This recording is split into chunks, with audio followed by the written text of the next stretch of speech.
আল্লাহ বলেন আল কারিআতু মাল কারিআ। আল কারিআ অর্থ হলো যেটা দরজায় আঘাত করে, খটখট খটখট আওয়াজ করে, এই খটখটকারী। আল্লাহ বলেন মাল কারিআ, বলো তো খটখটকারী বলতে কি? ওমা আদরাকা মাল কারিআ। আবারও বলছি নবী আপনাকে জানতে চাচ্ছি, জানেন এই আঘাতকারী খটখটকারী কি? আল্লাহ বলেন সেটা হলো আখিরাত, কিয়ামত, যেটা আপনার কাছে প্রতিদিন আমাদের কাছে খটখট করে আমাদের দরজায় যেন ঘন্টা বাজাইয়া বলে যাচ্ছে যে কিয়ামত তো চলেই আসলো। আখিরাতের প্রস্তুতি কি হলো বলো? ওই মানুষ তো মরে গেল দেখলা, তুমিও তো মরে যাবা, তোমার প্রস্তুতি কি বলো? এক লোকের জানাজা যাচ্ছিল, লাশ, এক বুজুর্গ আল্লাহওয়ালা ওই সামনে দাঁড়ানো, তো ওনার পাশের এক লোক বলতেছে কার জানি কবর, কার জানি মৌত হইল, আরে কার জানি কার জানি। তখন তিনি বললেন ভাই তোমার মরণ হইল নয়তো আমার মরণ হইল। মানে এইটা ভাবো যে হয় তোমার মরণ হইছে নইলে কার মরণ হইছে? আমার মরণ হইছে। আর ভাবো সে তো মৃত্যুবরণ করছে, তিনটা অবস্থা তার শেষ। একটা হইল আজরাইলকে দেখা, এটা তার শেষ। এরপরে জান কবজের যন্ত্রণা, এটা তার শেষ। আর জান কবজের পরে তার মৃত্যুটা বিভৎস, অনেকের মৃত্যু হইতে পারত, তার শরীর ছিঁড়া ফেলছে, তার শরীর নিশ্চিহ্ন হয়ে গেছে, এরকম আপনার মৃত্যু হইতে পারত। কিন্তু তার তো স্বাভাবিক মৃত্যু হইল যে তার লাশটা অক্ষত আছে, দেখা যায়। তুমি এবার ভাবো যে তোমার সামনে তিনটা রয়ে গেছে, যে আজরাইল তোমার সামনে কেমন দাঁড়াবে, তুমি চিন্তা করো তোমার জান কবজের কষ্ট কেমন হবে। তুমি ভাবো তোমার মৃত্যু কি স্বাভাবিক হবে নাকি অ্যাক্সিডেন্ট আর অস্বাভাবিক কোনো মৃত্যু হবে, সেটা নিয়ে ভাবো। তাহলে প্রতিটা মৃত্যু আমাদেরকে ঘন্টা বাজায়, প্রতিটা রাত আমাদেরকে ঘন্টা বাজায়, প্রতিটা দিন আমাদেরকে ঘন্টা বাজায় যে বান্দা সময় তো চলে গেল, আখিরাতের কি হলো, কবরের কি হলো, পরকালের কি হলো। ইয়াউমা ইয়াকুনুন নাসু কাল ফারাশিল মাবসুত ওয়া তাকুনুল জিবালু কাল ইহনিল মানফুশ। আল্লাহ বলে একদিন সত্যি সত্যি কিয়ামত হবে, ইসরাফিল ফু দিবে। সেদিন কি হবে? সেদিন সমস্ত মানুষগুলো হয়ে যাবে বিক্ষিপ্ত পতঙ্গের মতো। বিক্ষিপ্ত পতঙ্গ মানে আপনারা একদম সহজ বুঝবেন, ওই যে বাতির মধ্যে, লাইটের মধ্যে, আলোর মধ্যে অনেক সময় যে সাদা সাদা পোক এগুলো আসে, এগুলো দেখছেন? এগুলো কি কয়? উলু উলু। এই যে আর একটু বড় বড় সাদা সাদা, হ্যাঁ, এই উলু উলু, এই উলু পোকা। এইটা যেমন মাঝে মাঝে এইভাবে আসে চারদিক থেকে উইরা উইরা আইয়াই পইরা হয় আগুনের মধ্যে, বাতির মধ্যে, আলোর মধ্যে পইরা পইরা মরে, নিচে মরে। তো আল্লাহ পাক বলেন ইসরাফিল ফু দিবে, কিয়ামত শুরু হবে। মানুষ এরকম পাগলের মতো, উলুর মতো দৌড়াইয়া পতঙ্গের মতো চারিদিকে দিক বিদিক শূন্য হইয়া দৌড়তে থাকবে। কেউ বলতে পারবে না কে কোথায় যাচ্ছে, কোথায় দৌড়াচ্ছে, কি হচ্ছে। সবাই অস্থির হয়ে যাবে। এর মধ্যে যে যেখানে গিয়া পড়ে যাবে ওইখানেই তার মৃত্যু, ওইখানেই কবর। ওয়াতাকুনুল জিবালু কাল ইহনিল মানফুশ।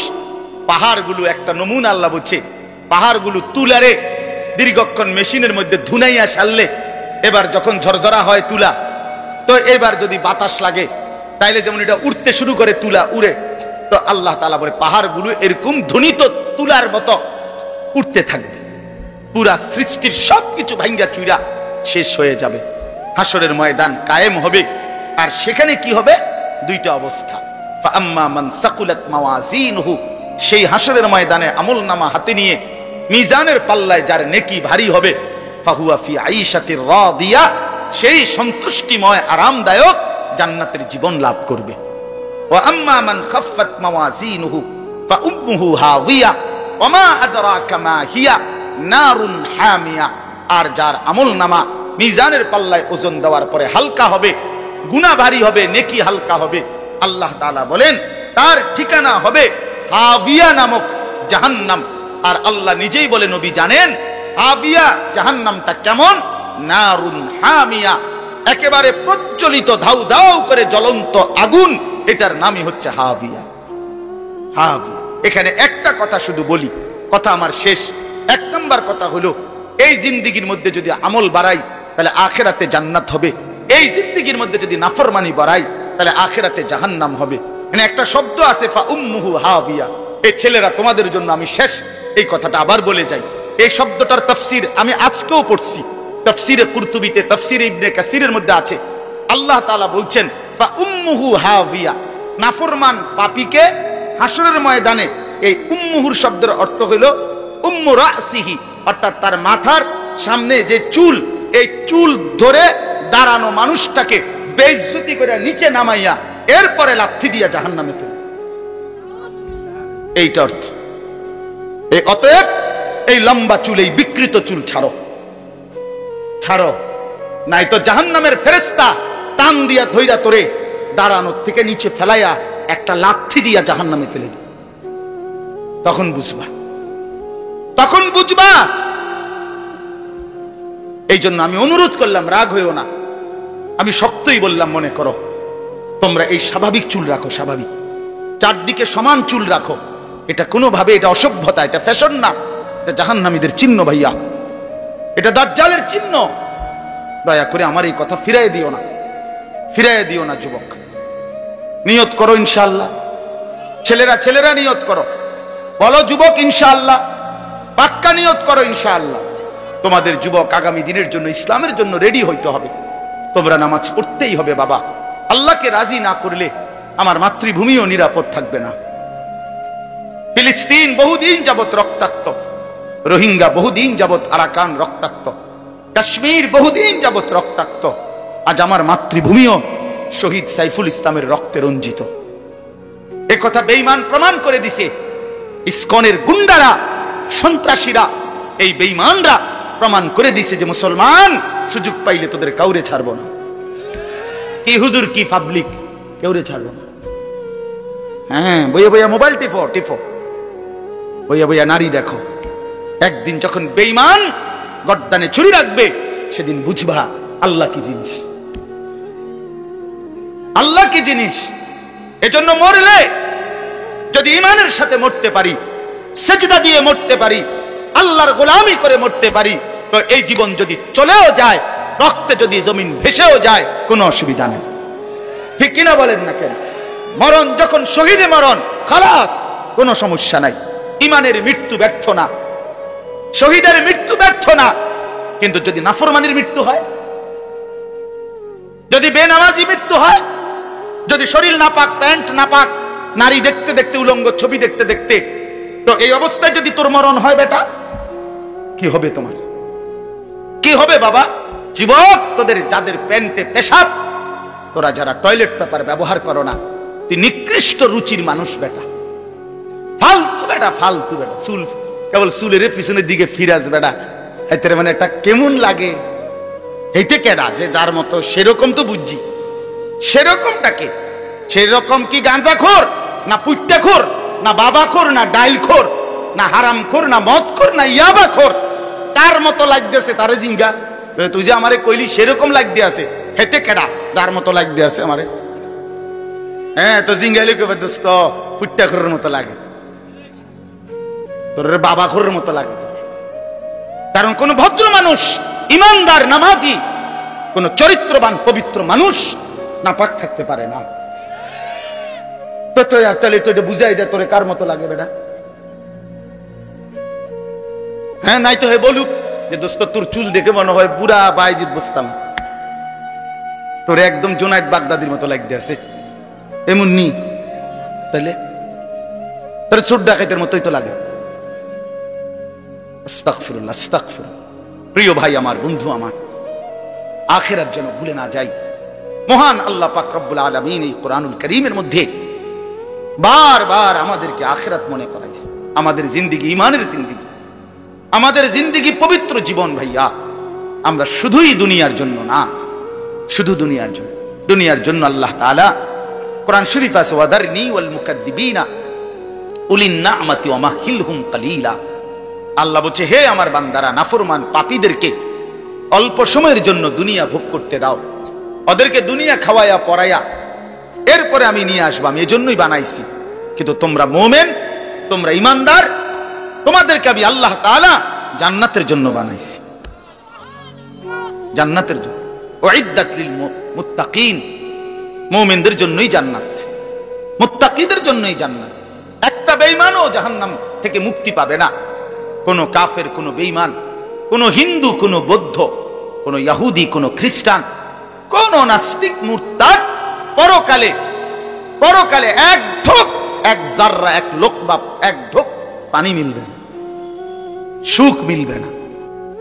ঈমানবিহীন সমস্ত ভালো কাজ আখিরাতের বিচারে পরিত্যক্ত, মারদুদ, বাতিল। ঈমান শর্ত। মৃত্যু পরবর্তী যেই কোনো বিনিময়ের জন্য উত্তম বিনিময় পেতে হলে কি লাগবে? ঈমান জরুরি, ঈমান জরুরি। ঈমান হারা সর্বহারা, আল্লাহ হারা সর্বহারা, সর্বহারা। তো এই জন্য আল্লাহ তাআলা আমাদেরকে বানাইছেন আখিরাতের জন্য, আখিরাতে নিজের জন্য। খালাকতুল আশিয়া লি আজালিক ওয়া খালাকতুকা লি। আল্লাহ বলছে, বান্দা গোটা দুনিয়া আমি তোমার জন্য বানাইছি, তোমারে শুধু আমার জন্য বানাইছি। এজন্য দয়া করে আখিরাতের জন্য প্রস্তুতি নাও, পরকালের সামান বানাও, নিজের আখিরাত সুন্দর করো। আল্লাহ তাআলা আমাদের প্রতিটা ছেলেকে তৌফিক দান করেন। বাবারা, আপনাদেরকেও বলি, 60 বছর 50 বছরে আপনারা আখিরাতের ফিকির করেন, কবরের ফিকির করেন, পরকালের সামান কি হলো সেটার ইন্তজাম করেন। খাট পালং সোফা ফার্নিচার এগুলো যেদূর হইছে আমনে শেষ না করলো এটি ফুলাইনে পরে করব, নাতি নাতনিরা আরো বানাইবো, এটি শেষ হইতো না। পৃথিবীতে আমনে মরার পরেও গাছ থাকবো, আমনে মইরা যান, কোনো অসুবিধা নাই, আমনে মইরা দেখবেন গাছ মরছে না সব। পৃথিবীতে আমনে মরার পরেও দুনিয়া থাকবে, কাজে দুনিয়া ওরা বাকিরা করবে, আপনি এবার কবরের সামান করেন। আল্লাহ আমাদের বাবাদেরকে, চাচাদেরকে, বয়স্কদেরকেও আখিরাতের কবরের পুঁজি সংগ্রহ করার তৌফিক দান করেন। কোরআনুল কারীমের মধ্যে আছে, আল্লাহ তাআলা বলেন, ওয়ালা তাকুলু লিমান ইউকতালু ফি সাবিলিল্লাহি আমওয়াত বাল আহইয়াউন। আল্লাহর পথে যারা শাহাদাত বরণ করে তোমরা তাদেরকে মৃত বলো না, বরং আল্লাহ নিজে বলতেছেন বাল আহইয়াউন, বরং তারা জীবিত, নিঃসন্দেহে জীবিত। রাসূলুল্লাহ সাল্লাল্লাহু আলাইহি ওয়াসাল্লাম বলেন, সবুজ পাখির ভিতরে তাদের রূহ জান্নাতের মধ্যে ঘুরতে থাকে। এজন্য সাইয়্যিদুনা ওমর রাদিয়াল্লাহু তাআলা আনহু আজীবন তিনি শাহাদাত কামনা করতেন। আল্লাহুম্মা ইন্নী আসআলুকা শাহাদাতান ফি সাবিলিক ওয়া ফি বালাদি রাসূলিক। হযরত ওমর রাদিয়াল্লাহু তাআলা আনহু বলতেন যে, আল্লাহ, আমি আপনার কাছে শহীদি মরণ চাই এবং নবীর শহরে মরতে চাই, মদিনায়। আল্লাহ তাআলা ঠিক যেভাবে দোয়া করছেন আজীবন, ওইভাবেই আল্লাহ তাআলা ওনার দোয়া কবুল করছেন। উনি মদিনাতেই ইন্তেকাল করছেন এবং শাহাদাতের মৃত্যু। ফজরের নামাজের ইমামতি অবস্থা মসজিদে নববীতে প্রথম কাতারে উনি ইমামতি করতেছিলেন। একজন অগ্নিপূজক কাফের ছদ্মবেশে, চাদর দিয়ে শরীর ঢেকে, এই বেঈমান ফজরের নামাজের ইমামতি করতেছেন। ওমর রাদিয়াল্লাহু তাআলা আনহু এই সময় ওনার কোমরের মধ্যে ছুরি মারছে, 7-8টা ছুরির ঘাই দিছে। এই অবস্থায় তিনি রক্ত ঝরতে শুরু করছে। তো উনি চাপ দিয়া ধইরা আগে পিছন কাতার থেকে, প্রথম কাতার থেকে হযরত আব্দুর রহমান ইবনে আউফ রাদিয়াল্লাহু তাআলা আনহুকে টেনে ইমামের জায়গায় না দাঁড় করায়া, তো বলছে, আব্দুর রহমান, আগে ফজরের নামাজ শেষ করো, তারপরে তোমরা আমারে ধইরো। তো উনি কাটা মুরগির মতো পাশে এই ব্যথায় তড়ফাইছে, কিন্তু সাহাবায়ে কেরাম আগে নামাজ পড়ছে, এরপরে উনারে ধরছে। তো এই আঘাতেই উনি শাহাদাত বরণ করছে। তো শহীদি মৃত্যুও হয়েছে, আবার রসুলের শহরেই মদিনাতেই মৃত্যুবরণ করছে। এবং সবচেয়ে আশ্চর্যের কথা হলো, উনি হলেন শহীদে মেহরাব, মেহরাবের শহীদ। অর্থাৎ নামাজের এই জায়গায় রাসূলুল্লাহ সাল্লাল্লাহু আলাইহি ওয়াসাল্লাম আজীবন যেখানে ইমামতি করতেন, সেইখানে তিনি শাহাদাত বরণ করছেন। আল্লাহ ওনাকে কিভাবে কবুল করছে। এই জন্য নওজোয়ান ভাই ছেলেরা, তোমাদেরও এটা মনে রাখা চাই, সারা পৃথিবীর ইসলাম বিরোধী দুশ্মনরা, এই সারা বিশ্বের ইহুদি, খ্রিস্টান, মুনাফিক, নাস্তিক, মুরতাদ, ইসলাম বিদ্বেষীদের একটা বড় ষড়যন্ত্র, তাদের একটা বড় মেন এজেন্ডা হলো সারা পৃথিবীর মুসলমানদের দিল থেকে জিহাদ ফি সাবিলিল্লাহ, আল্লাহর রাস্তায় জিহাদ এবং শাহাদাত, এই শব্দ যেন ভুলে যায়।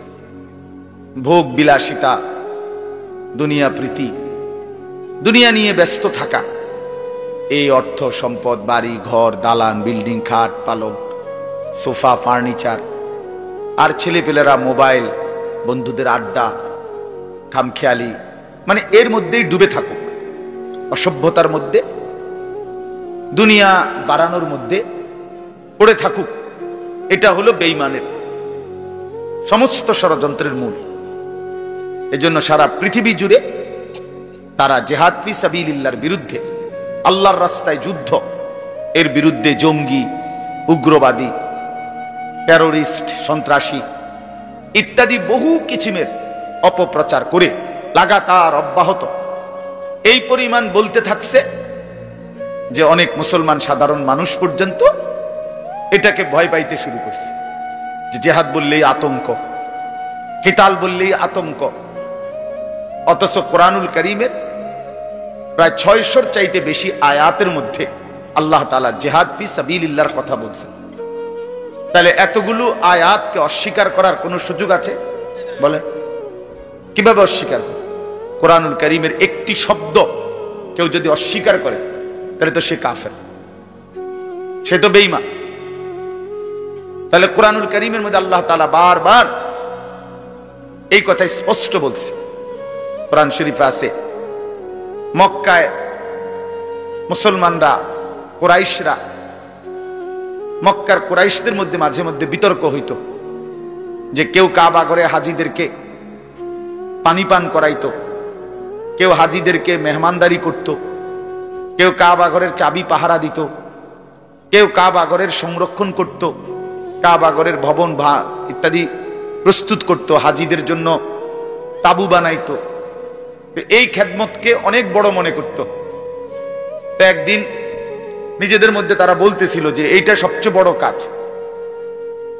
তো আল্লাহ তাআলা কোরআনুল কারীমের সূরা আয়াত নাজিল করে বললেন, না, আল্লাহর উপরে ঈমান এবং জান মালের জিহাদ এটা সর্বশ্রেষ্ঠ কাজ। আজআলতুম সিকায়াতাল হাজ্জ ওয়া ইমারাতাল মসজিদিল হারাম কামান আমানা বিল্লাহি ওয়াল ইয়াউমিল আখির ওয়া জাহাদা ফি সাবিলিল্লাহি বিআমওয়ালিহিম ওয়া আনফুসিহিম লা ইস্তাবুনা ইনদাল্লাহ। তোমরা মনে করেছো হাজীদেরকে পানি পান করানো এবং কাবা ঘর মসজিদে হারামের রক্ষণাবেক্ষণ করা এটা সর্বোত্তম? আল্লাহ বলে, না, আল্লাহর প্রতি ঈমান, ওয়া জাহাদা ফি সাবিলিল্লাহ বিআমওয়ালিহিম ওয়া আনফুসিহিম, আল্লাহর পথে জান আর মালের জিহাদ, এইটা আর ওইটা কশ্চিন কালেও সমানও হইতে পারে, উচ্চত হওয়ার প্রশ্নই নাই, সমান সমানও না, বরং জিহাদ ফি সাবিলিল্লাহ এটা সর্বশ্রেষ্ঠ। ওয়া যারওয়াতু সানামিহি আল জিহাদ। আল্লাহর নবী সাল্লাল্লাহু আলাইহি ওয়াসাল্লাম বলেন, ইসলামের সর্বোচ্চ চূড়া জিহাদ ফি সাবিলিল্লাহ। কি বলেন? সবাই বলেন, ছেলেরা বলো ভাই, এই শব্দটা বলো, জিহাদ ফি সাবিলিল্লাহ। আজ তোমরা ভুলে গেছো। আজ অসংখ্য যুবক ছেলে, কিশোর ছেলে জানেও না এসব। 16, 17, 18 বছরের ছেলেরা রাসূলুল্লাহ সাল্লাল্লাহু আলাইহি ওয়াসাল্লামের জামানায় পুরা দমে যুদ্ধ করছে, পুরা দমে। 17, 18 বছরের অসংখ্য সাহাবী, 20 বছরের অসংখ্য সাহাবী যুদ্ধের ময়দানে সেনাপতি ছিলেন, সেনাপতি ছিলেন। উহুদের যুদ্ধে সর্বপ্রথম আল্লাহর নবী সাল্লাল্লাহু আলাইহি ওয়াসাল্লাম উহুদের যুদ্ধের দিন, ইসলামের ইতিহাসের অত্যন্ত ভয়ানক একটা যুদ্ধের নাম হলো উহুদের যুদ্ধ, যেখানে 70 জন সাহাবী শাহাদাত বরণ করছিলেন। এই যুদ্ধে সর্বপ্রথম দুশমনের বিরুদ্ধে, কাফেরদের মোকাবেলায় আল্লাহর নবী সাল্লাল্লাহু আলাইহি ওয়াসাল্লাম প্রথম তীর মারার জন্য দুশমনের দিকে যাকে আদেশ করছেন তার বয়স ছিল মাত্র 18 বছর। হযরত সাদ ইবনে আবি ওয়াক্কাস রাদিয়াল্লাহু তাআলা নবীজি উনাকেই প্রথম বলছেন দুশমনের দিকে তীর মারো। ইরমি সাদ, সাদ তুমি তীর ছোড়ো। ফিদাকা আবি ওয়া উম্মি, এই নবী জীবনে একবার শুধু বলছে এই 18 বছরের সাহাবী যুবকের জন্য যে আমি মুহাম্মদের মা বাপ তোমার জন্য কুরবান। আর কোনদিন নবীজি এই কথা বলে নাই।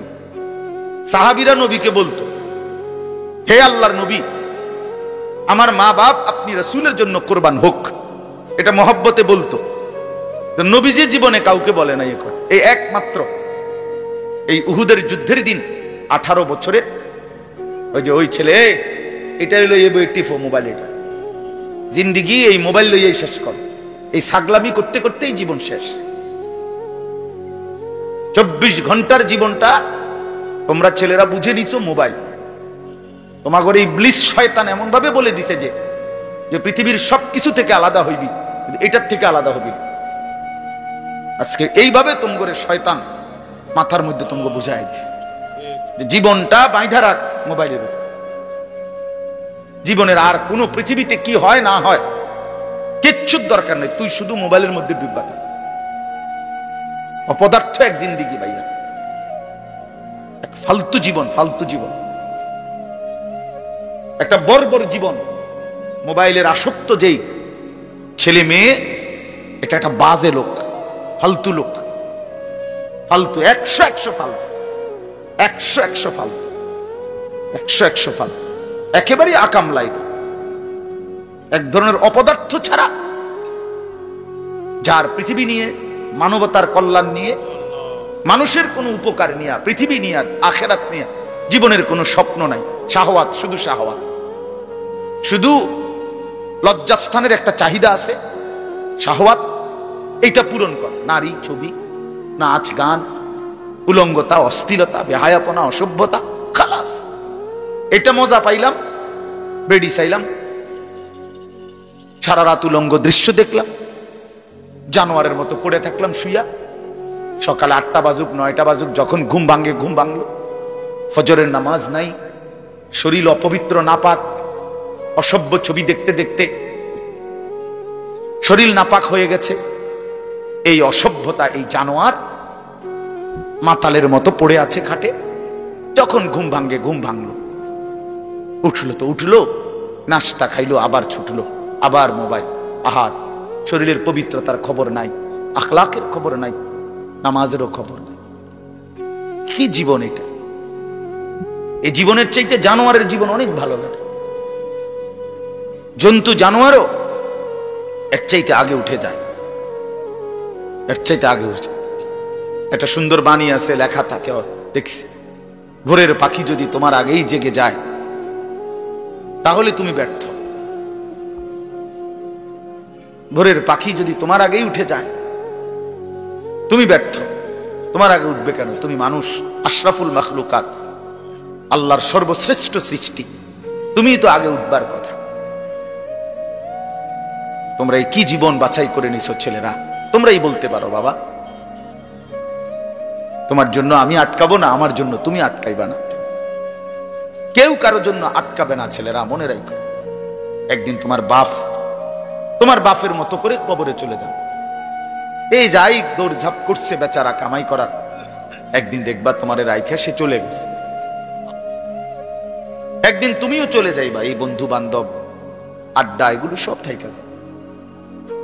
দুনিয়ার জায়গায় থাকবে। তুমি মরবা যেদিন, আমি মরবো যেদিন, সেদিনও সূর্য উঠবে, চাঁদ উঠবে, পৃথিবীর এই ব্যস্ততা থাকবে, মানুষের দৌড়ঝাঁপ থাকবে, দোকানপাট সব খুলবে, বাজার ব্যবসা চলবে, শুধু আমি নাই। শুধু কি আমি নাই। আর সবই কি স্বার্থপর দুনিয়া। কেউ তোমার জন্য 1 ঘন্টাও থামবে না, কেউ না।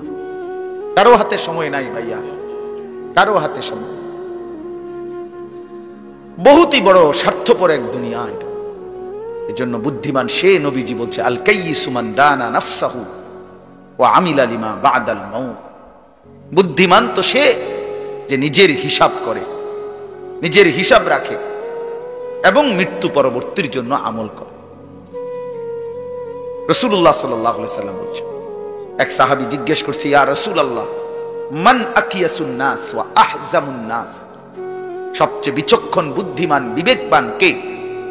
নবীজি সাল্লাল্লাহু আলাইহি ওয়াসাল্লাম বলেন, আকসারুহুম যিকরান লিল মাউত, বেশি বেশি যে মৃত্যুকে স্মরণ করে, ওয়া আকসারুহুম ইস্তিআদাদান লিল মাউত, এবং বেশি বেশি যে মৃত্যুর জন্য প্রস্তুতি গ্রহণ করে, সে বুদ্ধিমান, সে বুদ্ধিমান। কুরআনুল কারীমের মধ্যে আল্লাহ তাআলা বলেন, ওয়া ইন্নাদ দারাল আখিরাতা লাহিয়াল হায়াওয়ান। ছেলেরা মোবাইল যে কয়জন হাতে আছে নামায় ফেলো, হাতের থেকে মোবাইলটা নামায়া শোনো ভাই, আমার দিকে তাকাইয়া শোনো, ভালো হবে ভাই। তো আল্লাহ তাআলা বলেন, নিশ্চয়ই আখিরাতের ঘর জান্নাত, সেটাই কেবল জীবন, লাহিয়াল হায়াওয়ান, ওইটাই লাইফ, ওইটাই জীবন, এটাই স্টেশন, এটা প্ল্যাটফর্ম। এই জন্য ট্রেন স্টেশনে যত অত্যাধুনিক এসি থাকুক, বাসের প্ল্যাটফর্মে যত অত্যাধুনিক রোমে হোক, লোকটা কেবল ছটফট করে, একটু পর পর ঘড়ি দেখে, টিকিট দেখে, বাইরে উকি দেয়, বাস আইয়ে না। আরে ভাই এরকম করেন কেন, এসি চলতেছে, বসে না থাকবে। আর ধর্মে আপনি আপনার কথা বইয়ে থাকতে মারছি না, ঠিক কিনা বলেন? হ্যাঁ, অথচ কোনো সমস্যা নেই, এতটা অত্যাধুনিক রুম এখানে, তারা নাস্তা টাস্তা দিচ্ছে, কিন্তু হের কেবল গড়িসা, সে কেবল টিকিট চায়, সে কেবল জিগা কি ভাই আইলুনি, ট্রেন আসছে, কারণ এটা যে প্ল্যাটফর্ম, সেখানে বসতে আসে নাই। রব্বুল আলামিন বলে, বান্দা বিশ্বাস করো, এটা প্ল্যাটফর্ম, মালি ওয়ালিদ দুনিয়া। রাসূলুল্লাহ সাল্লাল্লাহু আলাইহি ওয়াসাল্লাম, হাই উম্মত, দুনিয়ার সাথে আমার কিসের সম্পর্ক? কি সম্পর্ক? ইন্নামা মাসালি ওয়া মাসালুদ দুনিয়া কারাকিবিন ইস্তাযাল্লা তাহতা শাজারাতিন সুম্মা রাহা ওয়া তারাকা। হাদিস। নবীজি বলছে, আমার উদাহরণ দুনিয়ার সাথে কেমন শোনো, এমন এক পথিক লম্বা পথে বহু দূর কোথাও যাবে, রওনা দিছে, প্রচন্ড রৌদ্র, ভীষণ রৌদ্রে পথিক এতটাই ঘামে ভিজে গেছে যে এই জন্য সে একটা গাছের নিচে একটু বাতাসের জন্য একটু বসছে, শরীরটা যাতে একটু ঠান্ডা হয়, গরম লাগতেছে। তো কিছুক্ষণ পরে শরীরটা যখন একটু ঠান্ডা লাগছে, একটু বিশ্রাম করছে, তা আবার সেই পথিক তার মূল গন্তব্যের দিকে রওনা দিয়ে চলে গেছে। তারা কাহা, গাছটাকে গাছের জায়গাতেই রেখে গেছে।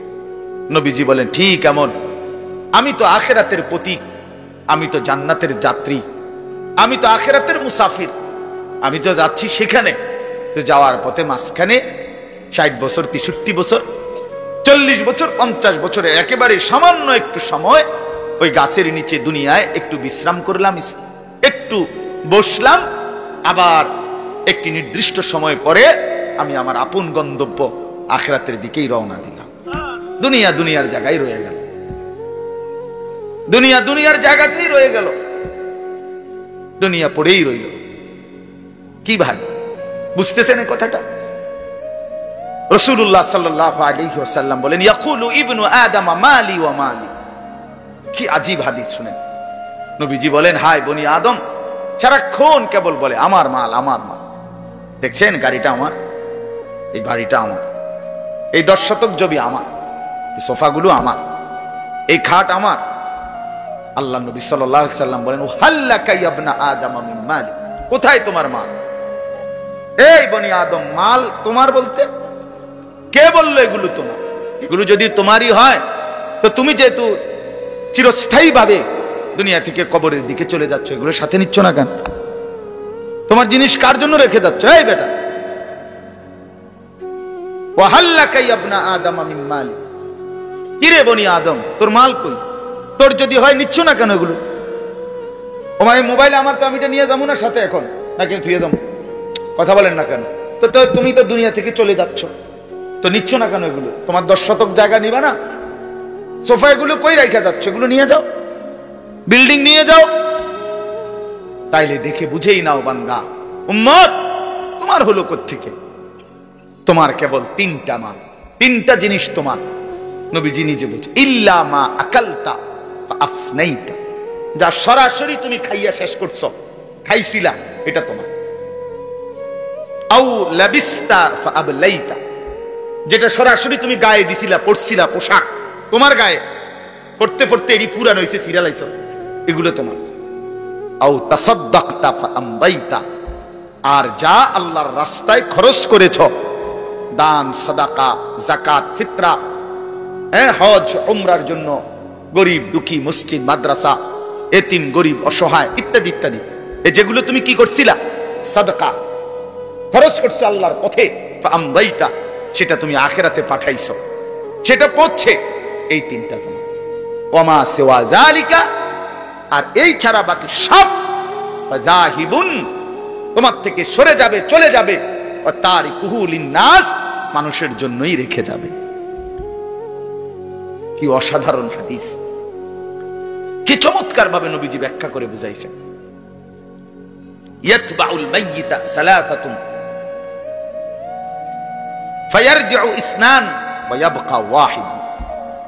নবীজি বলেন মানুষের কবরস্থানে তিন জিনিস তার সাথে যায়, দুইটা ফিরে আসে, একটা থেকে যায়। একটা থেকে যায়, যাওয়ার সময় যায় তিনটা।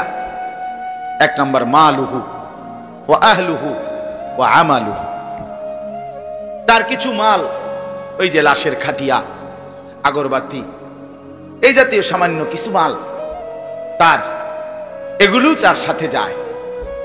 তার পরিবারের এলাকার কিছু সদস্য সাথে যায়, আর তার সারা জিন্দেগীর আমল সাথে যায়। তো ফায়ারজিউ আহলুহু ওয়া মালুহু, অতঃপর তার মাল আর তার বংশধর ফিরে চলে আসে। ওয়া ইয়াবকা আমালুহু, কবরে শুধুই তার আমলটুকু থেকে যায়। কি সুন্দর হাদিস, চিন্তা করে দেখেন।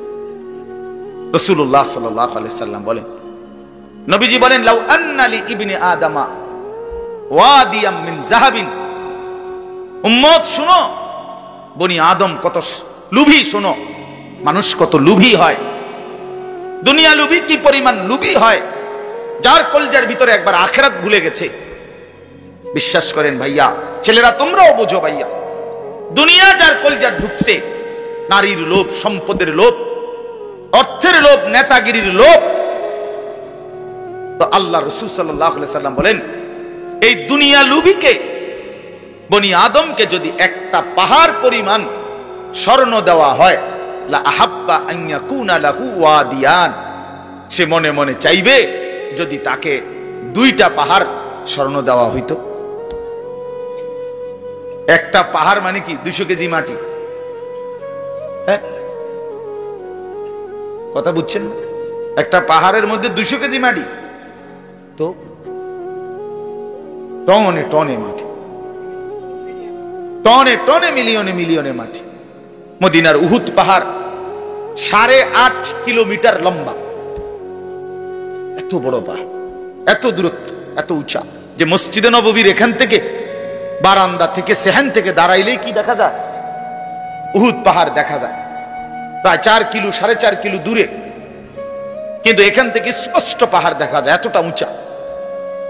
তাহলে এত উঁচু, এত লম্বা পাহাড় স্বর্ণ বানিয়ে দিলে আল্লাহ নবী সাল্লাল্লাহু আলাইহি ওয়াসাল্লাম বলেন সে আরো একটা চাইবে।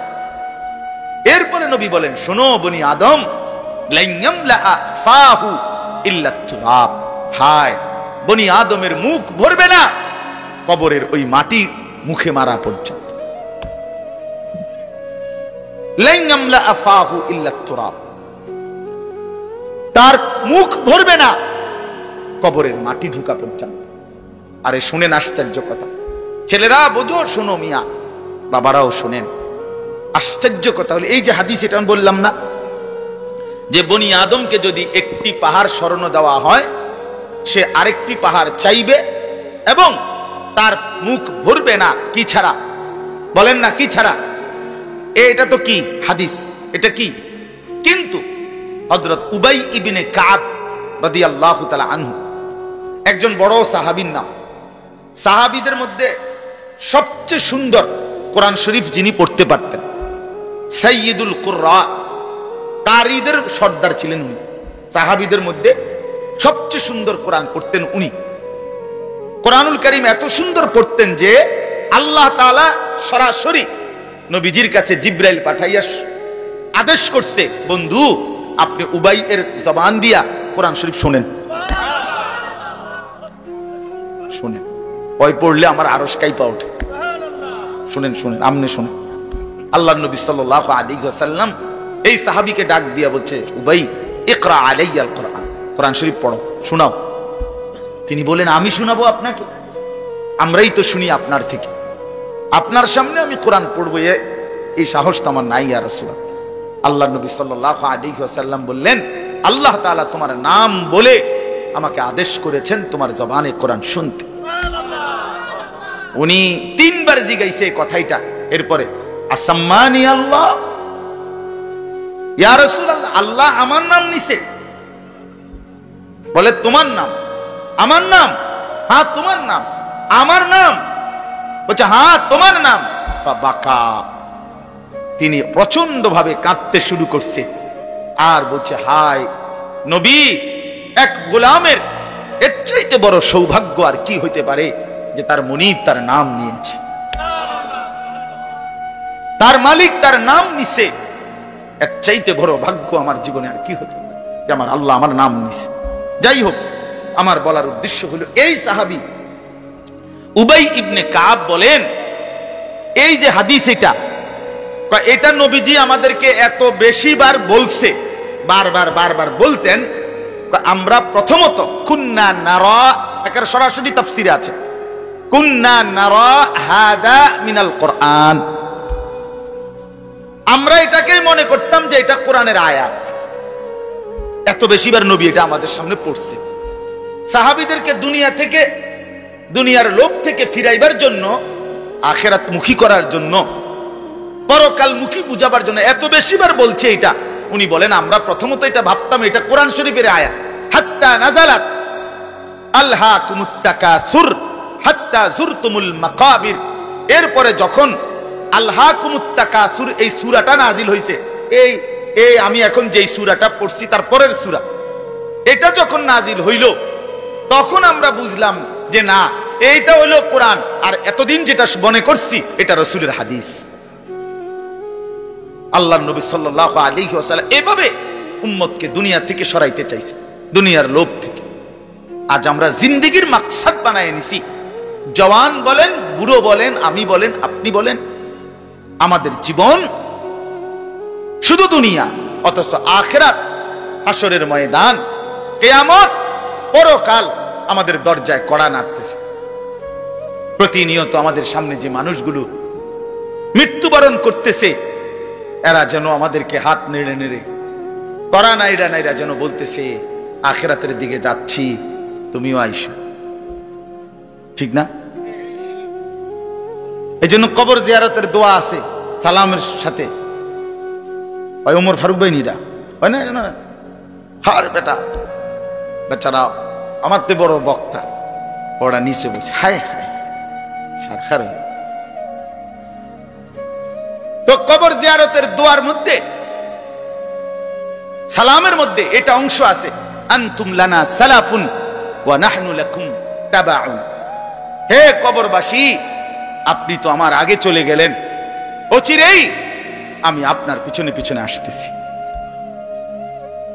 ওয়া নাহনু লাকুম তাবাউন, আমরা আপনার পিছনে পিছনে আসতেছি। আপনাকে সালাম, আপনাকে সালাম। এইভাবে তো আল্লাহর নবী সাল্লাল্লাহু আলাইহি ওয়াসাল্লাম কোরআনের আয়াতগুলো, সূরাগুলো অধিকাংশই আপনাদেরকে, আমাদেরকে ভাই বুঝাইতে চাইছে আখিরাত, পরকাল। কত ভাবে ইকতারাবা লিন-নাসি হিসাবুহুম ওয়া হুম ফি গাফলাতিন মুরিদুন। আল্লাহ তাআলা বলে, বান্দা হিসাবের সময় তো কাছাইয়া গেল, আখিরাত তো চলেই আসলো, কিয়ামত তো চলেই আসলো, আজও তো তুমি গাফিল হয়েই রইলা। 40 বছর হয়ে গেছে, 1 বছর শেষ হইছে, এভাবে বুঝি নাফরমানিতে পড়ে রইলা বান্দা। 365 দিনে কোনদিন ছেলেরা, তোমরা যারা ফজরের নামাজ পড়ো না, তুমি বলো না বাপ, এত শক্ত এত পাষাণ কেমনে হইলা? একটা বছর কোনদিন ফজরের নামাজ পড়ো নাই, এত বড় নিকৃষ্ট জানোয়ার মুসলমানের বাচ্চা কেমনে হয় বলে? এত বড় জানোয়ার একটা মানুষের বাচ্চা কেমনে হয়? এটা কি পরিমাণ হাইওয়ান, এটা কত বড় হাইওয়ান, কত বড় জন্তু, কত বড় পশু। 1 বছর 365 দিনে এই হাইওয়ান কোনদিন ফজরের নামাজ পড়ে না। শুধু 1 বছর, খবর নিলে দেখবেন 10 বছর, খবর নিলে দেখবেন 5 বছর। জানোয়ারের মতো, ইহুদির মতো, খ্রিস্টানের মতো চুল রাইখা তৃপ্তি বোধ করে। এর চাইতে অসভ্যতা, এর চাইতে নিকৃষ্ট রুচি, এত বিকৃত মানসিকতা কোন জন্তু জানোয়ারেরও হয় না। জন্তু জানোয়ার, তোমরা যে সমস্ত ছেলের চুল ইহুদির মতো, খ্রিস্টানের মতো, বেঈমানের মতো, বেটা তুমি একদম নিম্ন রুচির মানুষ, একেবারে ফসা মানুষ বেটা, তুই বেটা ফালতু লোক বেটা, তুই বেটা তোর কোনো রুচি বলতে কিছু নাই, তোর কোনো রুচিবোধ নাই বেটা। কার মতো মুসলমানের বাচ্চা হইয়া, মুসলমানের ঘরে জন্ম নিয়া বেটা আল্লাহর আজান শুনলি, ডান কানে বাম কানে তোরে আজান দিছে, এক পবিত্র মা তোরে 2টা বছর দুধ পান করাইছে বেটা, কোন শরমে বেটা তুই ওই বেঈমানদের মতো চুল কাটলি বেটা? ওদের কোনো জাতপাত আছে বেটা? ওদের কোনো ইজ্জত আছে না, সম্মান আছে? আল্লাহ তাআলা কোরআনুল কারীমে বলছে ইন্নামাল মুশরিকুনা নাজাস, কোরআনের আয়াত কিনা? আল্লাহ বলছে সমস্ত মুশরিক নাপাক, নাজাসুন নাজাস, সমস্ত ইহুদি নাপাক, সমস্ত খ্রিস্টান নাপাক, সমস্ত হিন্দু নাপাক, সমস্ত বৌদ্ধ নাপাক, সমস্ত নাস্তিক নাপাক, সমস্ত মুরতাদ নাপাক, সমস্ত বেঈমান নাপাক। কার মতো বেটা চুল রাখবি? কারে দেখা বেটা পেশাব করে পানি লস না বেটা? কোন সভ্য থেকে শিখলি বেটা এটা? কার থেকে শিখলি? জীবনে 2-4 অক্ষর পড়ালেখাও করো নাই, 2-4 শব্দ পড়ো নাই তোমরা ছেলেরা। মানুষ এত অভদ্র অপবিত্র হয় কেন? কোরআনুল কারীমের মধ্যে আছে, আল্লাহ তাআলা বলে বান্দা, কি আজীব কথা, কোরআন শরীফে আছে বান্দা কোনোভাবেই যদি পানি নাই, ঠিক আছে, ফাইন লাম তাজিদু মাআন ফাতায়াম্মামু সাঈদান তাইয়্যিবা, তাহলে মাটি দিয়ে, পবিত্র মাটি দিয়ে তায়াম্মুম করো, তবুও নিজেকে পবিত্র বানাও। যদি বলি আল্লাহ পানি নাই, ঠিক আছে, তো মাটি দিয়ে হলেও পবিত্র হইতে হবে, এত তাড়াহুড়া কা? পানি আইও, পানি পাইয়ালই, এরকম শুরু করলেন। কোরআন শরীফের সরাসরি আয়াত, আল্লাহ তাআলা বলে জানো, ওয়ালাকিন ইউরিদু লিইউতাহহিরাকুম, আল্লাহ বলেন আমি না আমার ইমানদার বান্দাকে সারাক্ষণ পবিত্রই দেখতে চাই। দোস্ত আমার, এটা কোরআন শরীফের আয়াত। ওয়ালাকিন ইউরিদু লিইউতাহহিরাকুম, আমি আমার বান্দাকে পবিত্র, মুমিন আমার সে, ও অন্য কেউ না, ও আমার ইমানদার বান্দা। তো ইয়া আইয়ুহাল্লাযীনা আমানু ইযা কুমতুম ইলাস সালাতি ফাগসিলু ওয়ুজুহাকুম, এই আয়াতের মধ্যে এটা, এই আয়াতের অন্তর্ভুক্ত অংশ এটা। ওয়ালাকিন ইউরিদু লিইউতাহহিরাকুম, ইমানদার পানি নাই, ঠিক আছে, তায়াম্মুম করো মাটি দিয়ে। কেন এমন তাড়াহুড়া? আল্লাহ তাআলা বলে আমি যে তোমাকে পবিত্র দেখতে চাই, আমি কে তোমাকে পবিত্র। ফীহি রিজালুন ইউহিব্বুনা আন ইয়াতাতাহহারু আল্লাহু ইউহিব্বুল মুতাহহিরিন, কোরআন শরীফের আয়াত আছে। আল্লাহ বলে বন্ধু, আপনার কিছু সাহাবীকে আমি দেখছি, আল্লাহ প্রশংসা করতেছে। মদিনার কুবা একটা এলাকা, যেখানে নবীজি মদিনার মক্কা থেকে হিজরত করে এসে প্রথম ঢুকছিলেন। এই হিজরত করে আইসা প্রথম যেখানে ঢুকছেন, এই জায়গাটার নাম হলো কুবা নগরী। কুবা কি নাম? এই কুবা। এই এলাকার যারা সাহাবী ছিল, ওনাদের একটা অভ্যাস ছিল, ওনারা ওই সময় পানির তীব্র সংকট ছিল, পানি কম ছিল আর কি। তো তীব্র পানির সংকট থাকার পরেও ওনারা খাবারের পানি, রান্নার পানি মানে ভাত তরকারি রান্নার যে পানি আর খাবারের পানি কম খাইতো, কম ব্যবহার করত। এখান থেকে পানি বাঁচাইয়া পেশাব পায়খানার পবিত্রতার জন্য যে পানি দরকার, ওইখানে তারা পর্যাপ্ত পরিমাণ পানি ব্যবহার করত, যেন পবিত্রতার মধ্যে কোনো কমতি না হয়। আল্লাহর কসম, এই কথাইটা, তাদের এই আখলাক আচরণটা আল্লাহ এত পছন্দ করছে, কোরআন শরীফের আয়াত নাজিল করে ডাইরেক্ট তাদের প্রশংসায় আল্লাহ বলছে ফিহি রিজালুন, আপনার সাহাবীদের মধ্যে কিছু লোক এমন আছে আমি দেখতেছি ইউহিব্বুনা আন ইয়াতাতাহহারু, যারা ভালোভাবে পবিত্রতা অর্জন করাটাকে খুব পছন্দ করে। আল্লাহু ইউহিব্বুল মুত্তাহিরিন, নবী শুনায়ে দেন এমন পবিত্রতা অর্জনকারীদেরকে আমি আল্লাহও ভীষণ ভালোবাসি।